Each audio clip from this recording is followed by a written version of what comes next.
नमस्कार। आप देख रहे हैं भव्यश्री न्यूज और मैं हूं आपके साथ आदित्य। जीके के इस एपिसोड में आप सबका स्वागत है। जैसा कि आपको मालूम है कि इस एपिसोड में हम आपके लिए बिल्कुल सिलेक्टेड जीके लेकर आते हैं, यानी कि ऐसा क्विज समान ज्ञान हम आपके लिए सिलेक्ट करते हैं, ऐसा आपके सामने परोसते हैं जो हर एग्जाम के लिए बिल्कुल इंपॉर्टेंट होता है। चाहे आप किसी भी कमीशन की तैयारी कर रहे हैं या फिर आप केबीसी की तैयारी कर रहे हैं, बिल्कुल ये इंपॉर्टेंट और सिलेक्टेड क्वेश्चन होता है। तो चलिए स्टार्ट करते हैं। और जैसा कि आप पहला सवाल स्क्रीन पर देख सकते हैं, कॉकपिट ऑफ यूरोप के नाम से किस देश को जाना जाता है। बिल्कुल ये काफ़ी इंपॉर्टेंट क्वेश्चन है और यहाँ पे आप समझ लीजिए कि कॉकपिट ऑफ यूरोप के नाम से किस देश को जाना जाता है। तो चार ऑप्शन है और इसका जो करेक्ट आंसर हो जाएगा वो हो जाएगा ऑप्शन डी, यानी कि बेल्जियम। बेल्जियम को कॉकपिट ऑफ यूरोप के नाम से जाना जाता है। तो ये आपको यहाँ पे याद रखना है, या फिर बेल्जियम की जगह किंगडम ऑफ बेल्जियम भी दे सकता है। ये दोनों आपको याद रखना है, या डायरेक्ट बेल्जियम नहीं देकर किंगडम ऑफ बेल्जियम दे दे, तो इसमें आपको कंफ्यूज होने की ज़रूरत नहीं है। दूसरा सवाल आप यहाँ पे देखिए, संसार का छत के नाम से किसे जाना जाता है। संसार का छत के नाम से किसे जाना जाता है। चार ऑप्शन है और इसका जो करेक्ट आंसर हो जाएगा वो हो जाएगा ऑप्शन ए, यानी कि पामीर का पठार। तो पामीर के पठार को क्या कहा जाता है, संसार का छत कहा जाता है। तीसरा सवाल आप यहाँ पे देखिए, सुभाष चंद्र बोस को सबसे पहले नेताजी कहकर किसने बुलाया था। आप लोगों में से कई लोग इसको जानते भी होंगे। तो यहाँ पे जो चार ऑप्शन है इसका जो करेक्ट आंसर हो जाएगा वो हो जाएगा ऑप्शन बी, यानी कि अडोल्फ हिटलर। अडोल्फ हिटलर ने सबसे पहले सुभाष चंद्र बोस को नेताजी कहकर बुलाया था। अच्छा, अडोल्फ हिटलर कौन था वो सबसे पहले आप समझ लीजिए। तो जर्मनी का एक तानाशाह था। अडोल्फ हिटलर कौन था, तो जर्मनी का एक तानाशाह था जो नाजी पार्टी के नेता था। ठीक है, ये आपको याद रखना है। कई बार आपसे पूछा भी जा सकता है कि अडोल्फ हिटलर जो है वो किस पार्टी के नेता थे, तो वो नाजी पार्टी के नेता थे। अब इस क्वेश्चन से कुछ फैक्ट निकलता है, वो आप यहाँ पे समझ लीजिए। हिंद फौज की स्थापना किसने की थी, आज़ाद हिंद फौज के स्थापना किसने की थी, तो वो भी थे सुभाष चंद्र बोस। तो ये भी आपको ध्यान रखना है, हालांकि आपको मालूम होगा। दूसरी बात, सुभाष चंद्र बोस का जो जन्म है वो 23 जनवरी 1897 को उड़ीसा के कटक में हुआ था। ठीक है, कब हुआ था, 23 जनवरी 1897 को। एक और इनका नारा है, तुम मुझे खून दो मैं तुम्हें आज़ादी दूंगा। ये भी जो है काफ़ी लोकप्रिय नारा है और इस नारा को भी कई बार पूछा जाता है, इसलिए आपको ये भी ध्यान रखना है। तो इस तरीके से इस एक क्वेश्चन से जो है इस तरीके से चार चार यहाँ पे फैक्ट निकल कर आता है, तो ये सब सारा आपको याद रखना है। चलिए चौथा सवाल यहाँ पे देखते हैं, किस देश को मोतियों का द्वीप कहा जाता है।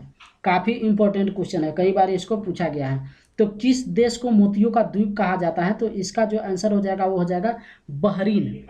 बहरीन देश को जो है मोतियों का द्वीप कहा जाता है। तो इस तरीके से इसको आपको याद रखना है। पांचवा सवाल देखिए, श्वेत क्रांति किससे संबंधित है। श्वेत क्रांति किससे संबंधित है, ऑप्शन ए बाढ़, बी कृषि, सी दूध, डी पानी। चार ऑप्शन है, तो इसका जो करेक्ट आंसर हो जाएगा वो हो जाएगा ऑप्शन सी, यानी कि श्वेत क्रांति जो है वो दूध से संबंधित है। तो यहाँ पे आप एक याद रखिए, श्वेत क्रांति को ही दुग्ध क्रांति कहा जाता है। ठीक है, ये दोनों आपको याद रखना है। और कई बार पूछा जाता है कि श्वेत क्रांति या फिर दुग्ध क्रांति का जनक कौन है, तो इसका जो जनक है वो है डॉक्टर वर्गीज कुरियन। ये आपको याद रखना है, श्वेत क्रांति या फिर दुग्ध क्रांति के जनक कौन है, तो वो है डॉक्टर वर्गीज कुरियन। अच्छा, इससे एक और यहाँ पे सिलेक्टेड क्वेश्चन पूछा जाता है कि ऑपरेशन फ्लड जो है, ऑपरेशन फ्लड किससे संबंधित है, तो ये भी दूध से ही संबंधित है। ये आपको याद रखना है, श्वेत क्रांति तो दूध से संबंधित है ही, साथ साथ ऑपरेशन फ्लड जो है ये भी दूध से ही संबंधित है, जो 1970 में किया गया था, ताकि देश में बड़े पैमाने पर दुग्ध का उत्पादन किया जा सके। तो इस तरीके से एक इस क्वेश्चन से जो है इतना सारा फैक्ट आपके सामने है जो आपको यहाँ पे समझ लेना है और इसको याद करके रखना है। छठा सवाल आप स्क्रीन पे देखिए, मिल्कमैन ऑफ इंडिया के नाम से कौन जाना जाता है। काफ़ी इंपॉर्टेंट भी क्वेश्चन है और काफ़ी इजी क्वेश्चन है। मिल्कमैन ऑफ इंडिया के नाम से कौन जाना जाता है, तो अभी इससे पहले जो आप क्वेश्चन देखे हैं तो डॉक्टर वर्गीज कुरियन को मिल्कमैन ऑफ इंडिया के नाम से जाना जाता है। ठीक है, श्वेत क्रांति के जनक कौन है, तो वह है डॉक्टर वर्गीज कुरियन और उन्हीं को मिल्कमैन ऑफ इंडिया के नाम से भी जाना जाता है। दूसरा सबसे बड़ा फैक्ट यहाँ पे समझ लीजिए, अमूल दूध जो आप जानते हैं, अमूल दूध आप लोग यूज भी करते होंगे, तो अमूल दूध के जो संस्थापक है वो भी वर्गीज कुरियन ही है। ठीक है, और यही कारण है कि मिल्कमैन ऑफ इंडिया के नाम से वर्गीज कुरियन को जाना जाता है। चलिए यहाँ पे 7वां सवाल देखते हैं। सबसे पहला फिल्म फेयर अवार्ड किस अभिनेता को मिला? काफी इंपॉर्टेंट क्वेश्चन है, ठीक है। सबसे पहला फिल्म फेयर अवार्ड किस अभिनेता को मिला? 4 ऑप्शन है, ए सुनील दत्त, बी राज कपूर, सी दिलीप कुमार और डी अशोक कुमार। तो इसका जो सही आंसर हो जाएगा वो हो जाएगा ऑप्शन सी, यानी कि दिलीप कुमार को।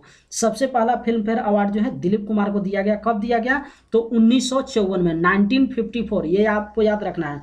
पहला फिल्म फेयर अवार्ड जो है कब शुरुआत हुआ था? तो 1954 में। ये भी क्वेश्चन इस फैक्ट से निकलता है। कई बार ये भी पूछा जाएगा कि पहला फिल्म फेयर अवार्ड कब दिया गया, या फिर फिल्म फेयर अवार्ड की शुरुआत कब हुई? तो 1954 से, ये आपको याद रखना है। दूसरी बात, इस क्वेश्चन से कई सारा फैक्ट आपके सामने निकल कर आ जाता है, लेकिन नॉर्मल यहाँ पे कुछ फैक्ट हम आपको बता देते हैं कि जैसा कि आप सबसे पहले जान गए कि सबसे पहला film fair award Dilip Kumar को दिया गया, और किस फिल्म के लिए दिया गया? तो दाग फिल्म के लिए दिया गया था, ठीक है। दूसरा फैक्ट कि अगर ये भी पूछा जाए कि सबसे पहला फिल्म फेयर अवार्ड किस अभिनेत्री को दिया गया, तो वो है मीना कुमारी। मीना कुमारी को सबसे पहला फिल्म फेयर अवार्ड दिया गया था, और किस फिल्म के लिए दिया गया था? तो बैजू बावरा के लिए दिया गया था। इतना फैक्ट आपको इस क्वेश्चन से याद रखना है। और एक सबसे इंपॉर्टेंट इस क्वेश्चन से फैक्ट क्वेश्चन, इससे जो सबसे बड़ा फैक्ट निकलता है वो आपको यहाँ पे समझना है कि फिल्म फेयर अवार्ड का पुराना नाम क्या है, ठीक है। ये आप समझ लीजिए, सबसे बड़ा यहाँ पे फैक्ट है। तो फिल्म फेयर अवार्ड का पुराना नाम है द क्लेयर्स। द क्लेयर्स को चेंज करके जो है फिल्म फेयर अवार्ड इसका नाम रखा गया है। तो इस तरीके से इस क्वेश्चन से इतना सारा फैक्ट निकलता है जो आपको याद करके रखना है। बाकी इससे काफ़ी सारा फैक्ट है। ये तो अपने आप में एक जीके है जिसे कई सारा जीके बना हुआ है। देखिए यहाँ पे 8वां सवाल देखते हैं। गुरु तेग बहादुर सिंह की हत्या किसने करवाई थी? गुरु तेग बहादुर सिंह की हत्या किसने करवाई थी? तो सबसे पहले आप यहाँ पे समझ लीजिए कि जो गुरु तेग बहादुर सिंह है ये सिखों के 90वें गुरु है। कौन से गुरु है? 90वें गुरु है। तो ये आपको याद रखना है, कई बार पूछा जाता है कि सिखों के 90वें गुरु कौन थे, तो वो है गुरु तेग बहादुर सिंह, ठीक है। अब क्वेश्चन यहाँ पे देखिए, गुरु तेग बहादुर सिंह की हत्या किसने करवाई? ए जहांगीर, बी अकबर, सी अलाउद्दीन खिलजी और डी औरंगजेब। तो इसका जो फैक्ट आंसर हो जाएगा वो हो जाएगा ऑप्शन डी, यानी कि औरंगजेब। औरंगजेब ने गुरु तेग बहादुर सिंह की हत्या करवाई थी। अच्छा, क्यों करवाई थी ये भी आप समझ लीजिए। तो इनको जो है इस्लामिक धर्म कबूल करने के लिए कहा जा रहा था, ठीक है। औरंगजेब जो थे वो गुरु तेग बहादुर सिंह को इस्लामिक धर्म अपनाने के लिए जबरदस्ती दबाव डाल रहे थे, पर गुरु तेग बहादुर सिंह जो है उन्होंने इस्लाम धर्म को नहीं अपनाया, और यही कारण है कि औरंगजेब ने गुरु तेग बहादुर सिंह की गर्दन कटवा दिया था, ठीक है। यह आपको याद रखना है, गुरु तेग बहादुर सिंह की सर कटवा दिया था किसने? औरंगजेब ने। और कारण क्या था? इस्लाम धर्म नहीं अपनाया था, सिर्फ इसलिए। और सबसे बड़ा इस क्वेश्चन का फैक्ट एक समझ लीजिए, ये भी कई बार पूछा जाता है कि गुरु तेग बहादुर सिंह को हिंद दी चादर भी कहा जाता है, ठीक है। हिंद दी चादर या फिर हिंदू दी चादर, ये आपको याद रखना है। तो हिंद दी चादर किसे कहा जाता है? गुरु तेग बहादुर सिंह को ही कहा जाता है। इसलिए इस क्वेश्चन से इतना सारा फैक्ट है जो आपको याद करके रखना है। अब देखिए यहाँ पे 9वां सवाल आप देखिए, संगीत के क्षेत्र में ताना रीरी पुरस्कार किस सरकार द्वारा दिया जाता है? काफी इंपॉर्टेंट क्वेश्चन है ताना रीरी पुरस्कार। कई बार आपसे पूछा जाएगा कि ताना रीरी पुरस्कार किससे संबंधित है। तो एक तो सबसे पहले आप यहाँ पे समझ लीजिए कि ये संगीत से संबंधित है, ठीक है। तो ये क्वेश्चन से सबसे पहला फैक्ट ये निकल गया कि ताना रीरी पुरस्कार संगीत के क्षेत्र से संबंधित है। अच्छा, अब ये क्वेश्चन का जो मेन पॉइंट है, संगीत के क्षेत्र में ताना रीरी पुरस्कार किस सरकार द्वारा दिया जाता है? तो इसका जो करेक्ट ऑप्शन हो जाएगा वो हो जाएगा ऑप्शन बी, यानी कि गुजरात। गुजरात सरकार द्वारा जो है ताना रीरी पुरस्कार दिया जाता है। और ये ताना रीरी जो है 2 बहनें हैं, ठीक है ना। 2 बहन का नाम है, एक का ताना और दूसरा का रीरी। ये गुजरात की रहने वाली है। तो इन्हीं दोनों बहनों के नाम पे जो है ये पुरस्कार दिया जाता है, जिस पुरस्कार का नाम है ताना रीरी।